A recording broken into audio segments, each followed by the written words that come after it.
Hello, hello. Hi, everybody. Welcome. Welcome to our Avid audio community plugin. This is our second one. Welcome to everybody all around the world. It's really great to have everybody here. We're really happy to be doing this again. My name is Greg Chin. I am the audio evangelist for Avid. And again, it's just a real pleasure to be here. First of all, I hope everyone is continuing to stay safe wherever in the world you are. There's a ton going on in the world right now. And I just hope everyone is keeping safe, healthy, and well, and together. So it's a pleasure to be here. We wanted to make sure that we continue having these community events. This is all about you, and we're really excited to present some cool stuff today. And we're going to continue doing these. So we're picking up a cadence, and we're trying to figure stuff out as well, and trying to figure out how we can best stay connected to all of our creative friends out there in the audio world and audio space. So thank you for being with us on this journey, and we're gonna have a good time today. So what are we gonna do today? We're going to be doing a couple of things. So I've got a couple of hosts and guests with me today. So we're gonna be hearing from Daniel Lovell, who's based in Japan. And Daniel is going to be sharing with us some updates on Pro Tools and Catalina. So there's been a lot of work going on there to make sure that Pro Tools is fully compatible with Catalina. There's a lot of work going on behind the scenes. So Daniel's gonna catch us up on that work and some best practices that you can use in your own workflow when you're using Pro Tools if you happen to be in Catalina. After that, we've got our very own Gil Gowing, based here in Florida. I'm in Miami. Gil is up in Central Florida. And Gil is going to go through some of the EUCON updates. So some really exciting stuff. Obviously, we've launched folder tracks. If you were on the last community plugin, we talked a little bit about that. Simon Sherborne from the UK talked us through folder tracks. So Gil will talk us through some of the updates on EUCON as it pertains to folder tracks and some other stuff. So there's a lot going on. I want to make sure that we also say hi to everybody on all the other platforms, wherever in the world you are. So we're live right now. Obviously, we're here on Zoom centrally, and that's where we're kind of hosting this plugin. But we've got users all over the world on Facebook, YouTube, Twitch, and LinkedIn. So I want to say hi to everybody wherever you might be. We've got some moderators on some of those platforms as well who can help answer questions. However, if you do want to ask some questions, those moderators on the other platforms will get a link out to you. We're going to try and centralize all of the questions and all of the Q&A here on Zoom. It's just a little bit easier to manage.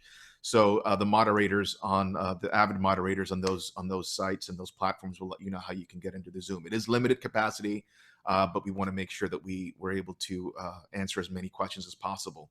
So for those of you here on Zoom, who registered and got in. If you want to be able to submit your questions, very easy to do that. You'll see that there is a Q&A icon in the menu bar. It just says Q&A. You can click that, type your question, and that'll be submitted automatically to us. Now, we're going to have a couple different areas of times of Q&A. So after Dan does his portion on the Catalina updates, we'll take a couple of questions specifically on that. And then when Gil does his EUCON update, we'll take a couple of questions specifically around EUCON as well. We'll then go into a general Q&A because that's also really, we want to make sure we hear from you guys as much as possible. So we'll do a general Q&A. So at that point, myself, Dan, Gil, and also Dave Tyler, who's here helping to moderate the Zoom section here, we'll all be live and be able to answer some of those questions. We'll do as many as we possibly can. We won't be able to get to every single one, but we'll certainly do our very best. Just one other thing I wanted to mention as we do this, as there's a lot of, stuff coming in, it's a lot of information. Let's just, make sure we keep it nice and respectful, and which I know everybody will be. But again, with so much happening around the world, this is a really cool and safe space, and we want to make sure that everybody feels welcome and respected. So, as you get your questions in, again, just keep that in mind. We're very happy to have everybody here. So without further ado, I think what we should do is we'll head right over to Dan Lovell in Japan. And Dan, we're really happy to have you here. And tell us what's going on with Catalina updates. I'm going to go ahead and stop sharing. Dan will take over, and then we'll go from there. Oh, one other thing I wanted to mention, we do have a couple of polls throughout the presentation today, and I'll go ahead and start the first one here as Dan kind of comes on, and then we'll have a couple more throughout the course of the event here. So, Dan, take it away. Excellent. Thanks very much, Greg. I'm just going to share my screen here just so we can go over a few small bits of information. Obviously, Pro Tools on Catalina has become a pretty big topic, and we do see it on the forums regularly. So wanted to take a little bit of time to talk about how we're working through that and how you may be affected. So I guess the first thing I would say is if you do want to run Catalina, or you purchase a machine that only runs Catalina, there's a few things to keep in mind. You might have to update your Pro Tools. You may also have to check that your third-party plugins and other applications are compatible with Catalina as well. And really, the thing that is most potentially affected is the video workflow. So I'm going to spend a little bit of time today going through how that is working at the moment for us.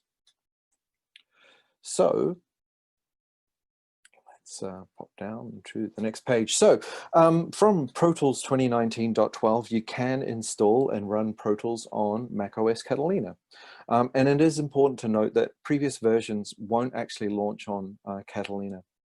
Audio functionality is working, plugins, mixing, all of those normal functions are working fine.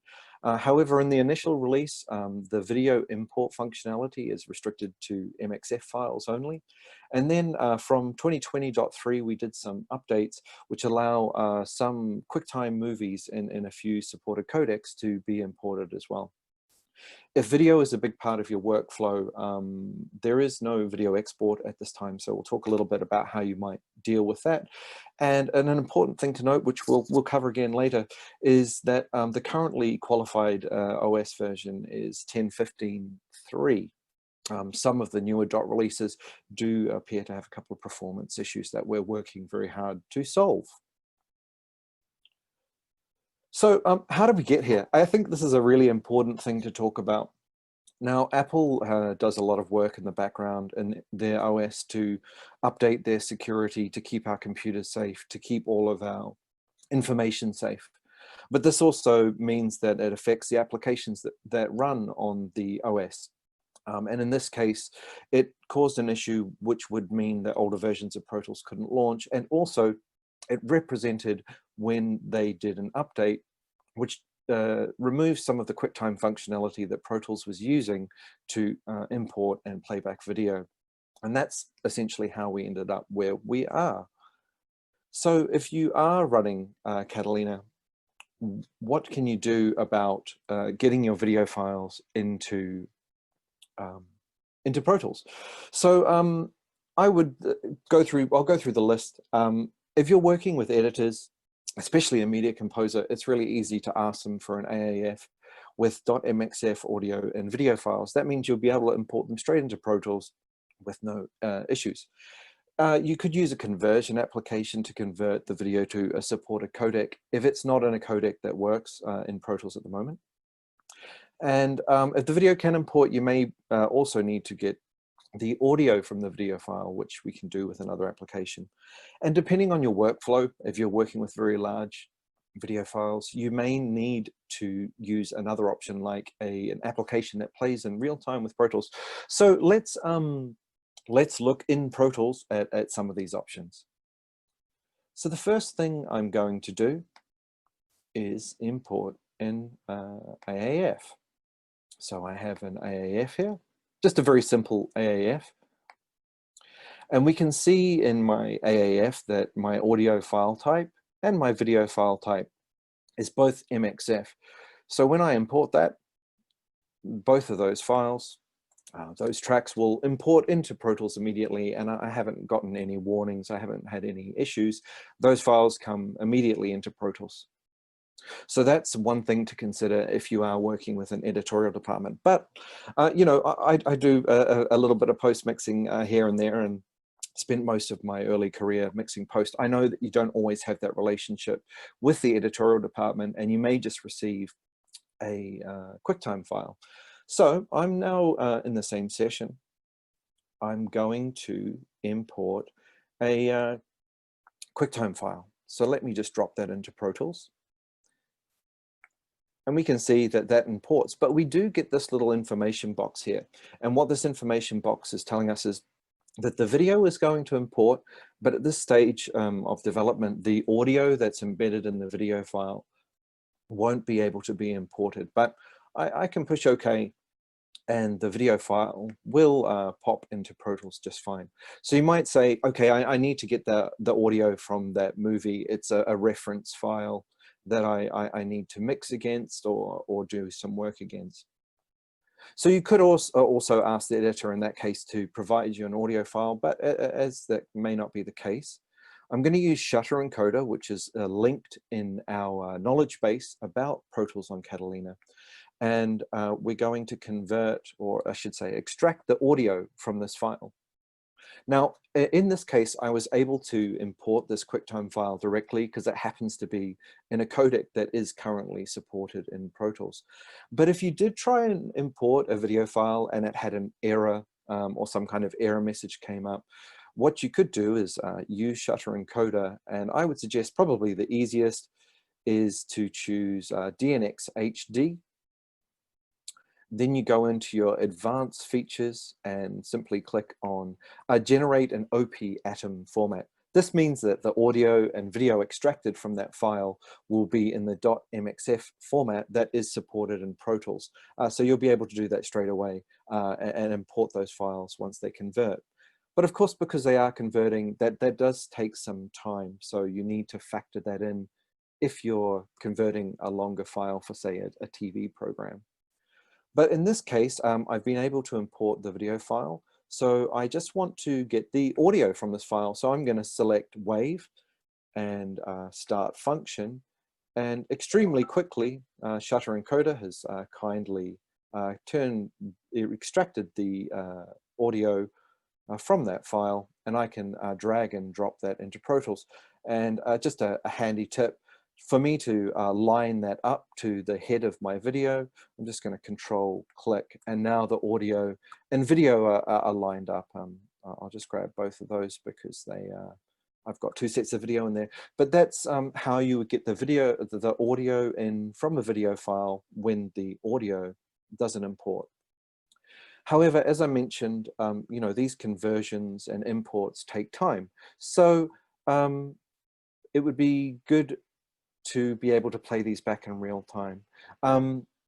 Another option that we have, and again, it's linked in our knowledge base, is to use something like Video Slave, which is an application that runs in real time against Pro Tools, with Pro Tools, and allows you to import a really wide range of video formats. So let me just pop over here. This is the Video Slave window, and it's basically sunk up to my Pro Tools system using MTC. So when I play back in my Pro Tools system, you can see, and I'll just make it a little clearer there, as I actually have my video working in Pro Tools at the moment.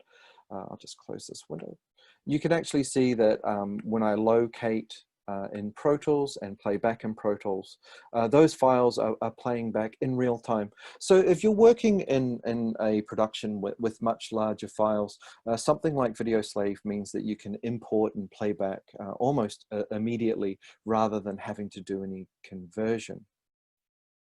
Then the next thing that I wanted to have a quick talk about, we've talked about AAF. So that's in the MXF format for both video and audio, and they import directly. And oh, I'm going the wrong way, excuse me.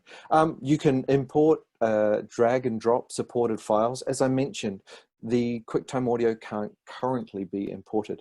Now, this little button that we have here, More Info, takes us to a really helpful set of web pages. And I've got them loaded up in the background here. These give you a really detailed look into what is supported, from which version on Catalina, the different file types that are supported, and the progress that we've made as we've continued to update to support Catalina. Oh, actually, one question I do get occasionally is we've got this constant frame rate, CFR is mentioned here, and VFR here. There is a slight difference in the way that some H.264 and QuickTime movies are encoded. So it supports constant frame rate. So you, again, even though it may look like a movie file, you may need to convert that to be supported in Pro Tools directly. There's also some videos which I made previously which go through a similar set of information about how to deal with video on Catalina. And a really handy tip about these knowledge bases, whether it's the compatibility page, whether it's about the Catalina page, is to subscribe to these pages.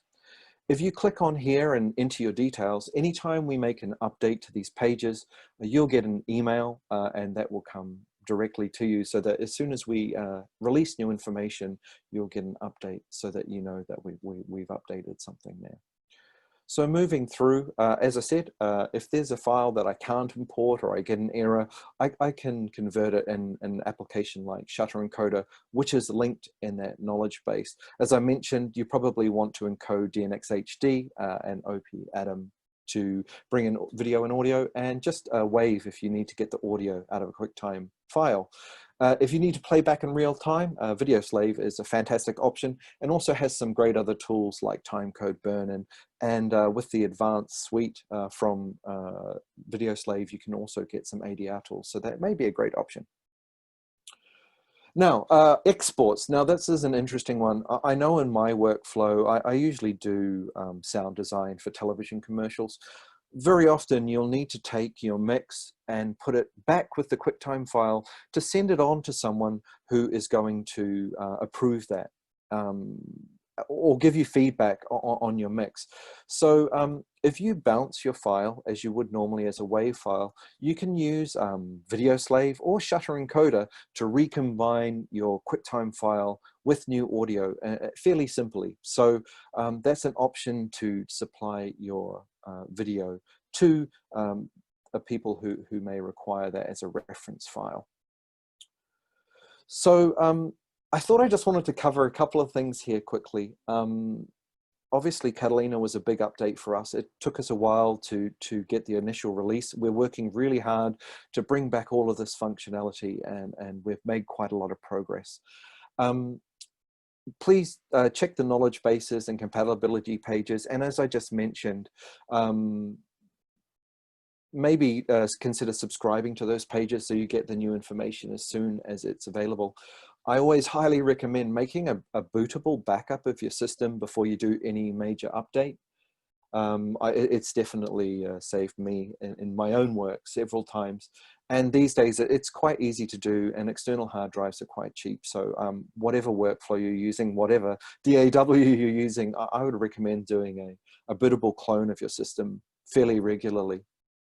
And while we have made pretty good progress on Catalina compatibility, there are other audio applications or plugins that you may use that aren't quite compatible with Catalina yet. So definitely check those out before you make the leap. Consider your workflow before updating. There are some machines that you have to run Catalina, but on one of my personal machines, I've decided to stay on Mojave because for me right now, that gives me the quickest workflow. And another one I've seen on the forums quite a few times, oh no, I booted up my machine and it's automatically updated the OS. So I just wanted to give a quick little look into there. In your system preferences, you can actually turn off the automatic updates so that you won't get surprised with an update to your system that makes your Pro Tools or other audio applications not run how they should. So that's just a couple of tips there about trying to get your system up to date and making sure that it stays in a good position. So that's really what I wanted to cover today. So Greg, I'll turn it back over to you. Cool. Thank you, Dan. I'm going to actually have your screen stay up there just in case we need Sure. Yeah, no problem. to go back. So just a couple of things. A, thank you. That was awesome. So I kind of went into the poll and didn't really explain it. So, I've closed this one. I'm going to go ahead and share the results, which this one was really surrounding what operating system everyone's using. But we've got some really cool, some really good questions, Dan, and I thought I might toss a couple over to you. So Call Your Screen was asking, do you have a recommendation as far as for import and export in Catalina, a specific codec that you recommend using with Pro Tools? That's a great question. Because Pro Tools and the video engine in Pro Tools is based very much around what works in our editing software, Media Composer. The codecs that you're really going to get the best performance with is DNX HD, and also ProRes works really well. They're considered native to the system. H.264, we see a lot of them, but there's inherent issues with that codec format. It's just the way that it's encoded makes it really difficult to play back smoothly. So yeah, I would definitely go for DNX HD, and if that's not an option, a ProRes file could be a good option. Cool, thank you, Dan. So, as we've been kind of monitoring, we've been answering a lot of the questions live, in the chat. So you haven't seen a lot of those, but Yeah. a lot of the questions kind of surround the workflow. With kind of folks assuming that Pro Tools should be able to do this kind of workflow out of the gate, specifically, obviously in Catalina. Can you touch on just a little bit? I mean, you kind of spoke about it in your presentation, but can you touch on just a little bit, what it means for Apple to have removed so much of that coding and ability to be able to work with QuickTime, and why that's a challenge? Sure, absolutely. Many applications from lots of different manufacturers have used the QuickTime libraries that were available for a long time to many different, as I say, many different manufacturers as an available library. As Apple moved to Catalina, they removed support for that. It was actually based around a 32-bit library, and that was the reason that they finally moved on from that library. And for Apple, it's important for them to keep moving forward, make sure that their systems are secure and running really good, secure code, or an efficient code, I should say. And that's what happened at Catalina, and why, if you install the same software on Mojave, you still have all of that QuickTime functionality. And I should mention, actually, on Windows as well, you still have that functionality available to you if you do install the older QuickTime installers. So that's sort of how we've ended up there. Cool. Thanks, Dan. So you got a couple other questions, and then we'll kind of move on to the next bit. So I'll start. So and forgive me if I mispronounce your names. So let me just start with Ricardo T was asking about AAF import. Yes. So if he tries to import an AAF sent by a video editor with just the audio tracks with the handles, it will only import. Will it only import if it's an MXF format? Or will any AAF with handles work with the latest Pro Tools version? Standard, the MXF is really around the video format. AAF files should import without issue. Depending, from Media Composer is probably easier. Some of the other editing applications, you may have to try a couple of different export options, as there's sometimes a linked AAF which has all the files separately. There's also a consolidated AAF, and different AAFs will sometimes be successful and sometimes not. You can usually tell by the size of them if they actually have all of the information that you need. If it looks very small, it's likely that it's missing some of the information. But yes, you should be able to import those. Just keep in touch with the editor. Usually it's a combination of, first thing is to render the effects, consolidate the media, and then export it. Usually brings across all of the media that you need.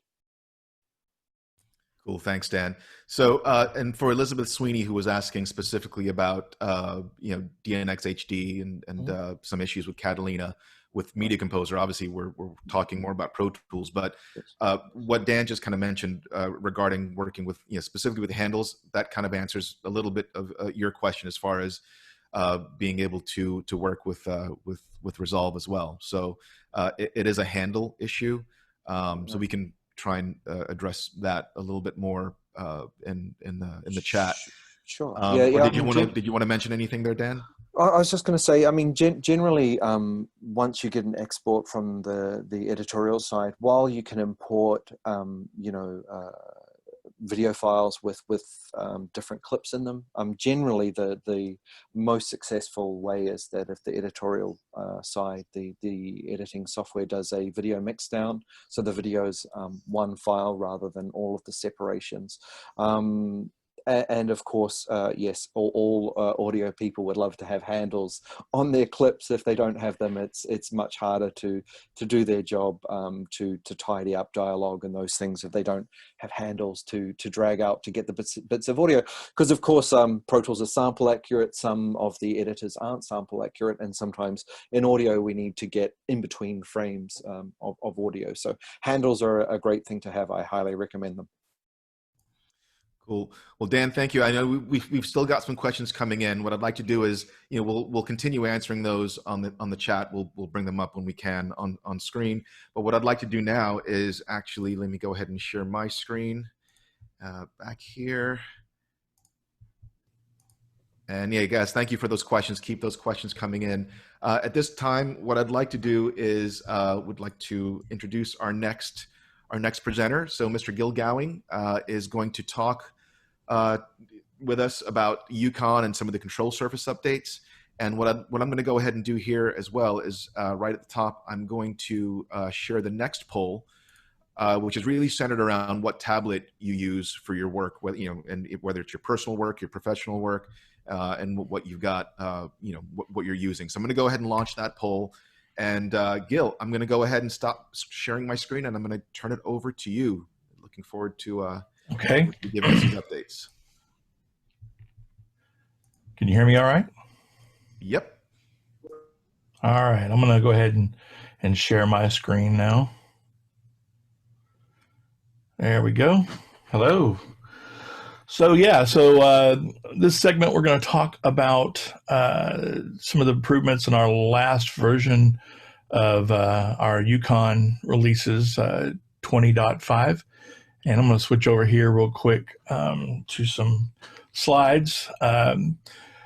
First off, the 20.5 release was a really big release for our EUCON surfaces, in the fact that it is kind of our first foray into supporting folder tracks on all of our surfaces.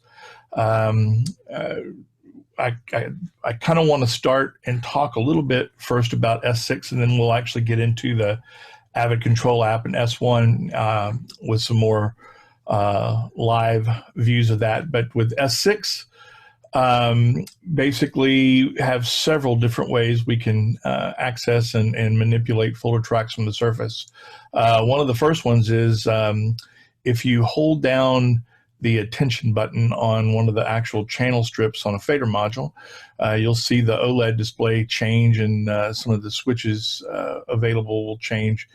And that MS switch on the lower left corner there by the menu button switches to where you can then open and close that folder right from the channel strip with a single hand operation, which is really, really nice.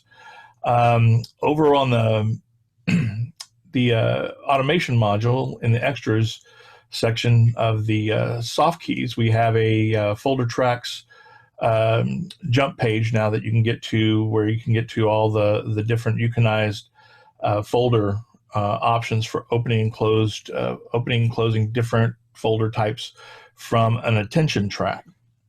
That being the parent, which is any of the top level tracks, a child, which is one step down, and then anything that is multiples within that parent we will then have as siblings. And so we actually have options to be able to manipulate any of those tracks as needed. Also, over on the master module, if you're looking at the track screen, you can get into being able to open and close folders from the attention track by holding the shift key down, and then you'll get an extra set of options at the bottom that you'll be able to open and close, kind of taking over the input and record switches. So then you can easily go up and on the touch screen open and close folders, which is really nice, especially if you look here at the view we're looking at. This is with display breaks on colors, so you can really with color coding you can really kind of see how those folders lay out, and then what actually is included in those folders as you go through and open them up.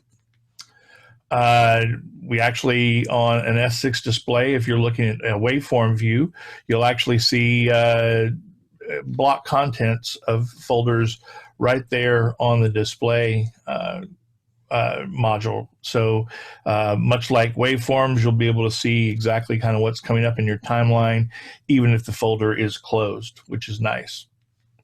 And then lastly, you can actually play, we've now, since folders is a track type, we've actually have the ability to place folder tracks into a spill zone themselves. So you can actually, separate from viewing it on the console, you can actually put them in a spill zone and be able to manipulate opening and closing them from there. As of right now, we do not have true spill capability. It's something we're working on and will be coming up in a future version of EUCON. So be looking forward towards that. So what I'm going to do now is let's switch over, and I'm going to switch over to a live view of the Avid control app here.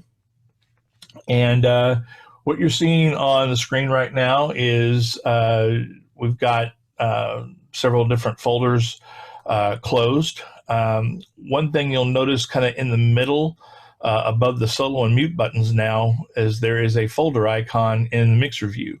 Really cool thing about this is the ability, if you touch that folder, it will instantly open that up, and touch it again, it will close it. So you can actually open and close folders right here on the touch screen in the mixer page. If we go to, say, for instance, the track page, we don't necessarily have any open, and actually, I take that back. We do. If you attention a track from there, there is an open button at the bottom, which will allow you to open and close things. Or you have the ability, we've added on the first user page, all of those euconized folder commands, so you can actually toggle a folder open and closed from there as well. This works when you're in channel view, and we have the view above the channel view set to tracks. You can then easily go through and select an attention and open and close folders from here as well. So a lot of really nice ways to be able to get to your open and close of folders. If we go over to the soft keys page real quick, just wanted to touch base on this. I'm actually going to switch back over to my computer screen here for a second. And I'm going to move over here, and we're going to open up the UControl settings. And if we go to the preferences, I'm sorry, under general, there's some new preferences here about showing hidden tracks and how closed folders show up in different views when you're looking at them in the actual surfaces. Now, one of the really cool things about this is you can either open this window and get to it, or if we go under the meters workflow page, we've actually now have a jump page to go to folders where you can open and close all those folders types from here in this, but then you also have the ability to turn on and off. In fact, let me open up a little window here so we can see both the Pro Tools screen with the EUCON settings, as well as our Avid control app. You can actually see up here or down here in the bottom, we can actually turn on and off those preferences right here from this page. So let me go back. It's from the bottom row of big soft keys down here, meters and workflow. If we touch that, we'll go over and we'll see the folders on the far right of the page. Click that, and now we get into all of our folder preferences there. Let's put that away for a second. And real quickly, I'm going to turn our view over to look at an overhead view of my dock and my S1s here. And we also have set up with this kind of default 2020.5 Pro Tools app set is we've changed some of the settings up front for the user 1, 2, 3, 4 buttons down at the bottom of an S1. So we've got record, playback, and abort, as well as on user number 4, if we now come over here and select a folder track and attention it, we can then hit that, and that will open and close our folders as well. So like any of our soft keys on the whole system, you can easily go back in to the EUCON preferences, open that up, and you can go and change these and make them whatever you want. But we definitely wanted to make sure that we had several different easy ways right from the default settings to be able to open and close those folders. Now, another thing that we added, let's switch back over here to our Avid control view. Another new thing that we added is if we look at the tracks page, we now actually have the ability from here to go in and make soft key assignments. So if we come over here to for our layouts, layout assignments. So if we come over here and at the bottom go into assign, you'll see that the bottom of the screen changes, and now I have, much like if you're an S6 user, S4 user, we have the ability that we can easily populate this bottom area down here with different tracks. So I'm going to come up here and I'm going to open up the drums folder, and then I'm going to just come over here and just quickly go through and select my drum tracks. And then if I tap this first assign button down here, you'll see that it fills all of those up. If we switch over here real quick to my S1, you'll see that I've got my drums there, and we can easily go in and store this into a view, which we can then name drums, and hit done. So that's now stored. And so I can easily now either recall any of these from this matrix, or I can come up here and recall layouts from this list. So I've got one that's labeled all, which is basically kind of clears everything out. It's my top level of tracks. I've got one that's labeled VCAs. I've got one that's labeled keyboard view, which basically blanks everything out.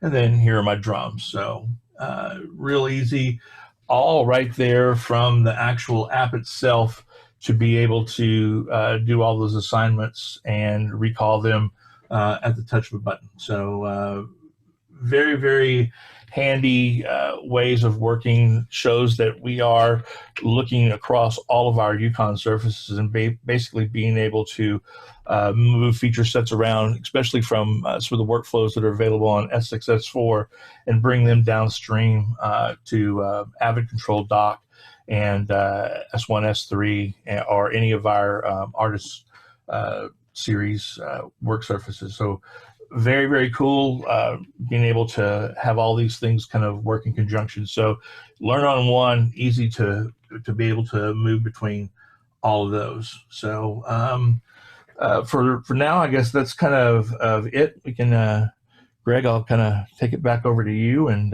we'll see what how we want to go from there.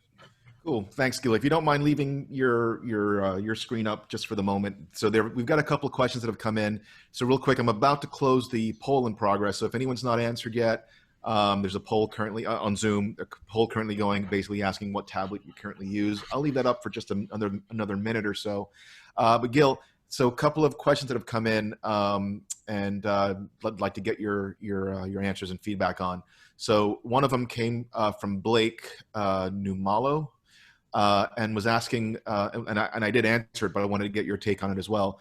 Does connecting via a 2.4 gigahertz Wi-Fi slow down your connection and functionality between Pro Tools and Avid Control on iPhone?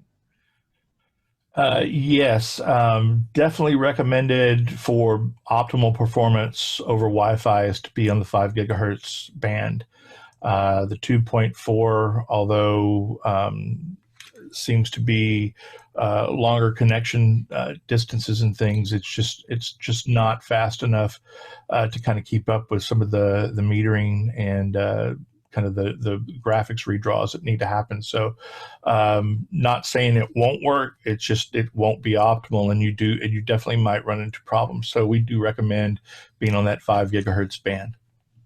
Yeah, I did mention as far as Avid Control. So I'm using it in my dock, so I'm not using any of the metering there, and I'm on a 2.4 connection. That's been fine. But as you know, what you're talking about, Gail, is I guess if you're using specifically any of the metering and stuff, then you want to be on a faster connection, right? Yes. Thank you, Gil. So Mark Webster asked, "Is that bespoke furniture Gil is using on the S1?" I guess where you got furniture your set up. What kind of furniture? The desk I'm using actually is an Argosy RO 260. It kind of wraps around, and I have my S1s kind of sitting right in front of me with two large 40-inch 4K monitors, and it just, I mean, I could put the dock where it all kind of lines up, but it just feels more comfortable, and my hand rests a lot more natural over the transport keys when I'm working, to be able to have it at this angle. So that's one of the great things I like about these modular surfaces. You can really kind of put them. I've seen people with 16 fader setups.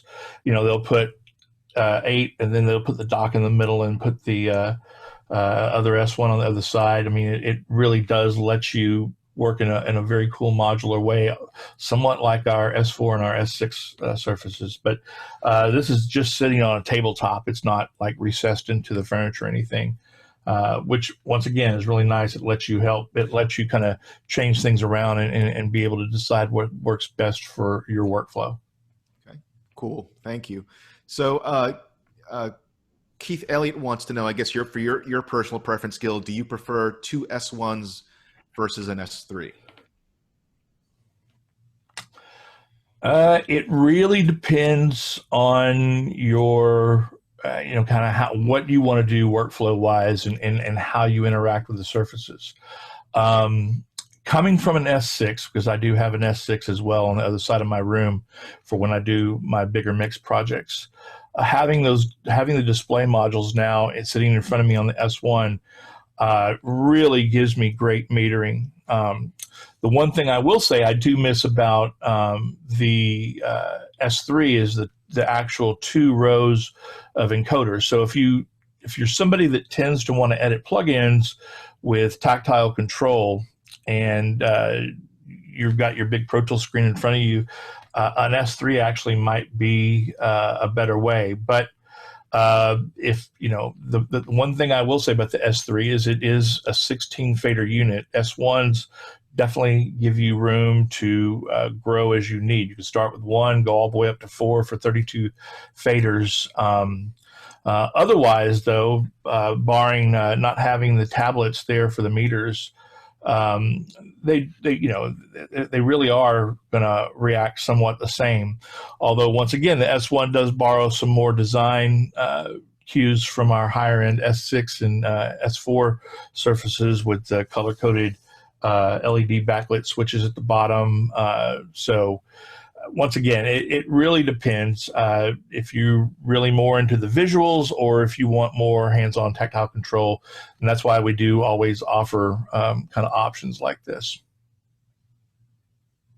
Cool, thanks, Gil. So I think we'll take one more. So we've ended the poll, and I've shared those results on the screen here for Zoom attendees.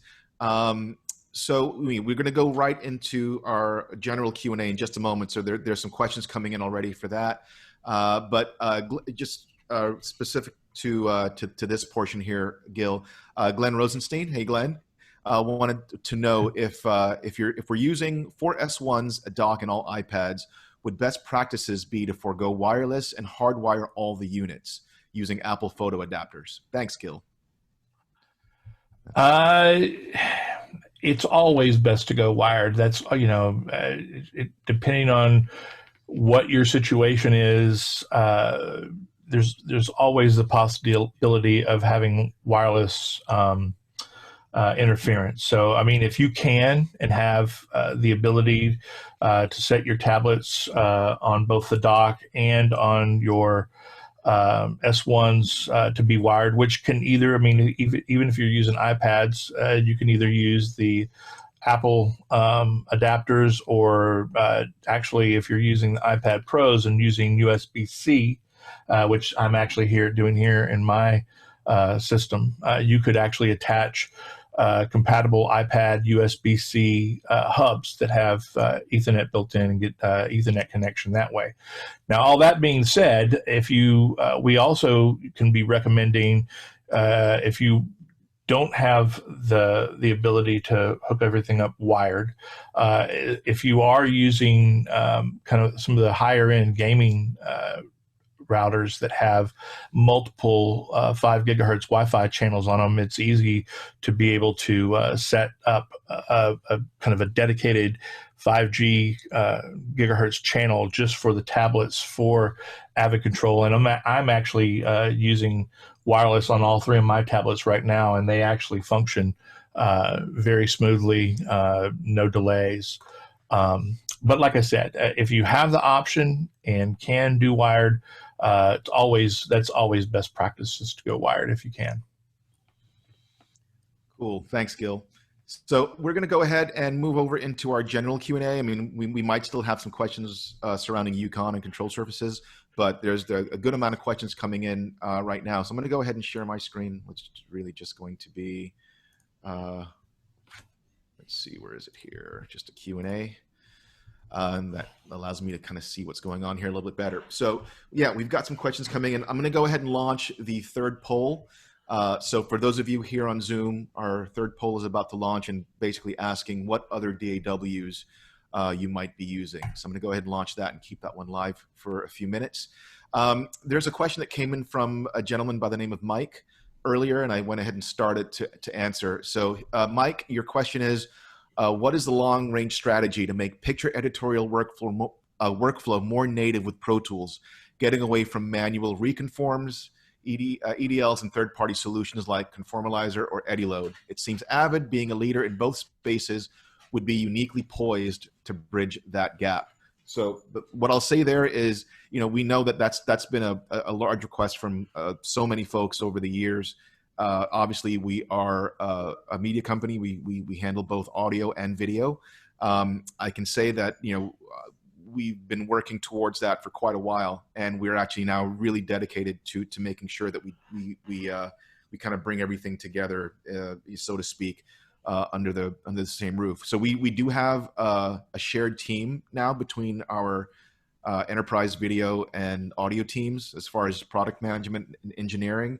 And they're looking at ways to kind of go about this. So one thing to consider is that Pro Tools code base, Media Composer code base, etc.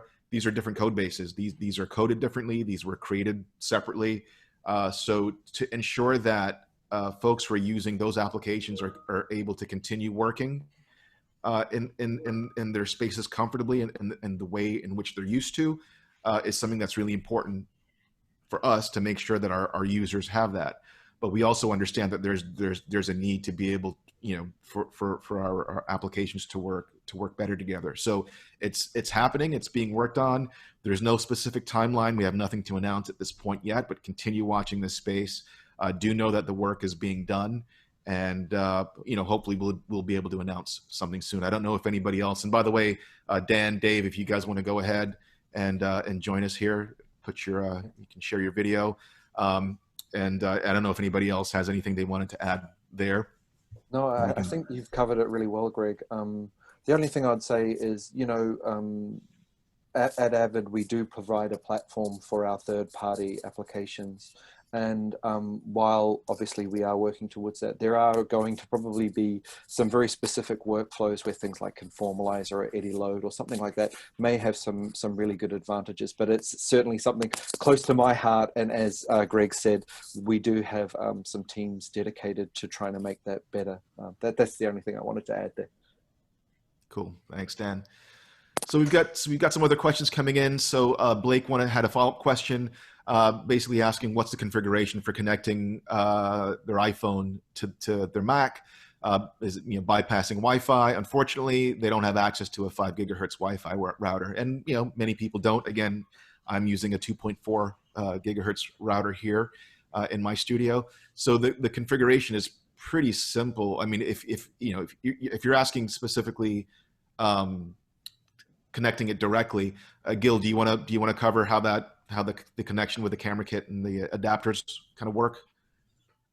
Sure. So with an iPhone, you will need the latest generation Lightning to USB 3 camera kit, which basically gives you a USB port, and then you would need any USB 3 to gigabit adapter. I mean, you can get those all day long on Amazon, and then at that point, connect it up to your wired system, and the OS will know automatically if you've got a wired connection. It'll see a DHCP address from your router, and will then do all of its connections via the wired.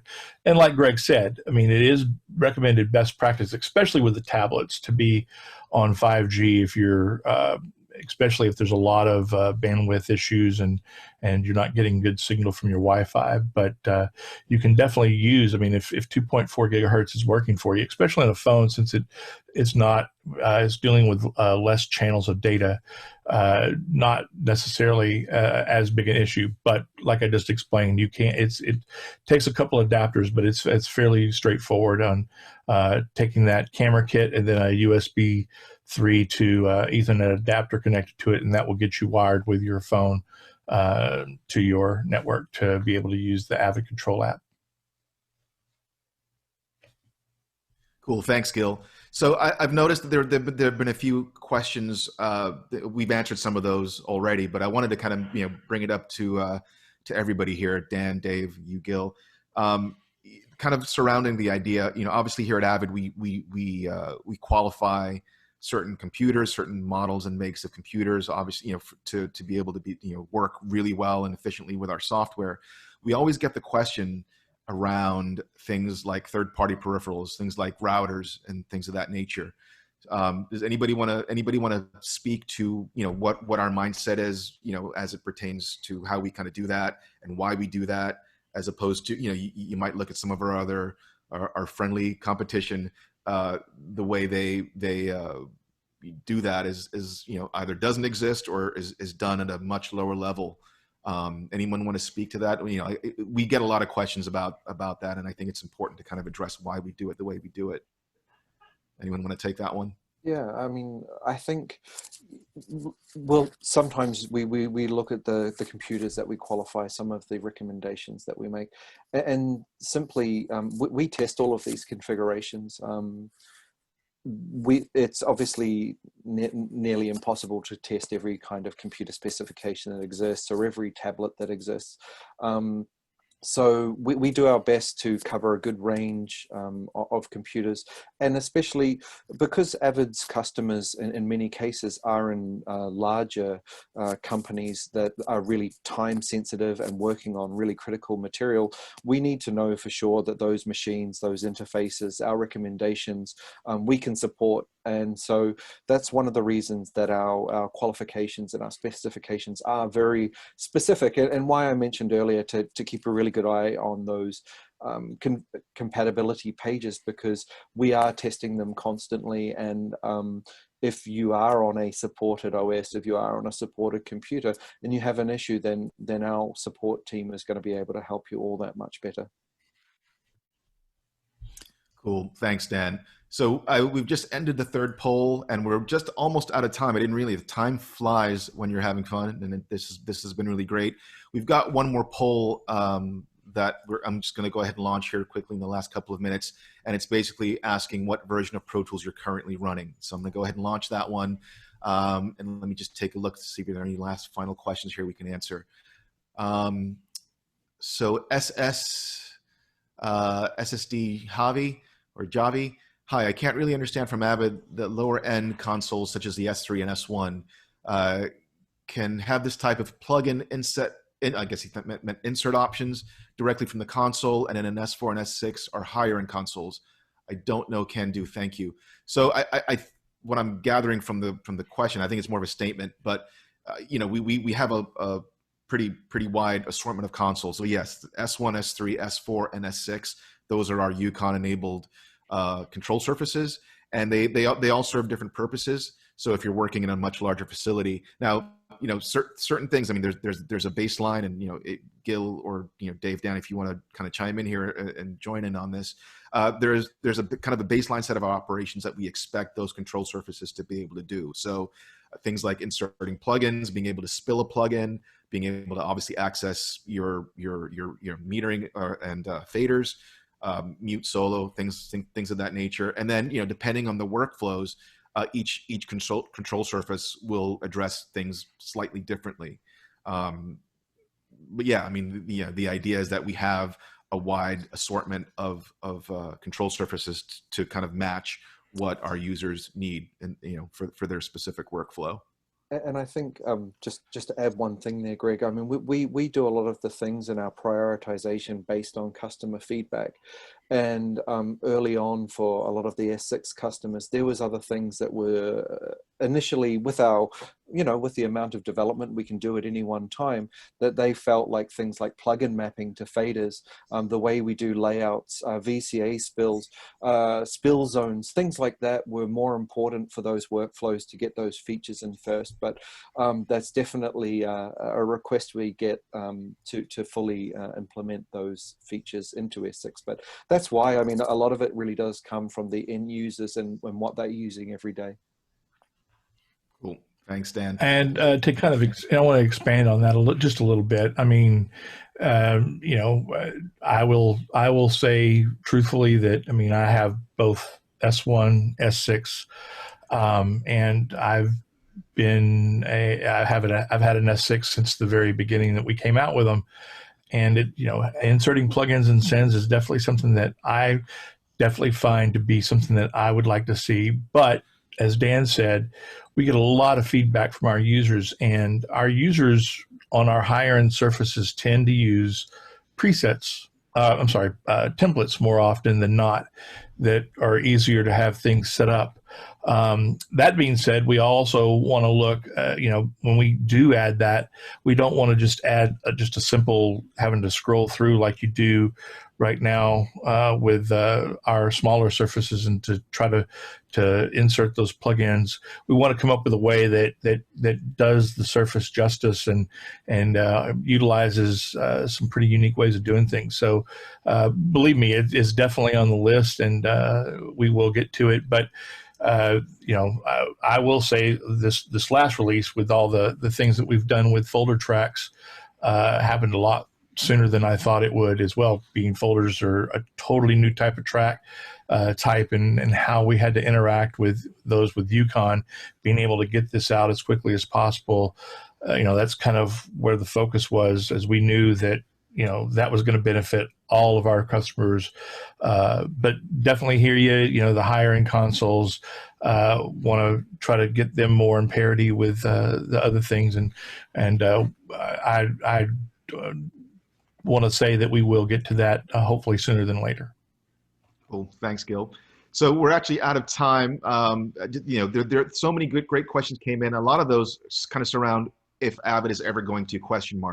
So let me just kind of do a general thing without, answering any of those things specifically. We're always looking at and taking feedback, community plugins such as this one, ACA, we're always taking feedback in from our customers. So a lot of the stuff that you guys have asked in the chat here are things we're actually looking at.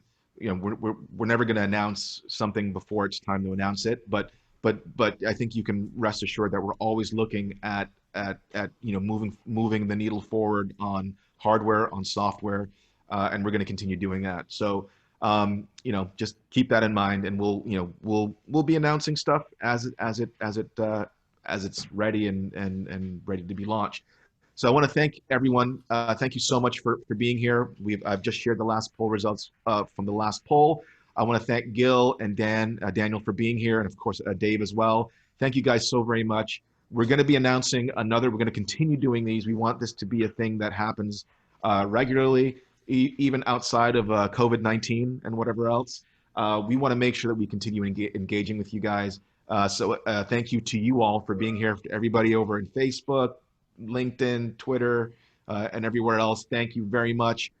We will have this available for on-demand playback soon, so watch your email. Those of you who have registered, we'll send an email out, and this will be available for on-demand playback. And we'll see you guys next time. Again, thank you, and stay safe, everybody. We'll see you soon. Cheers.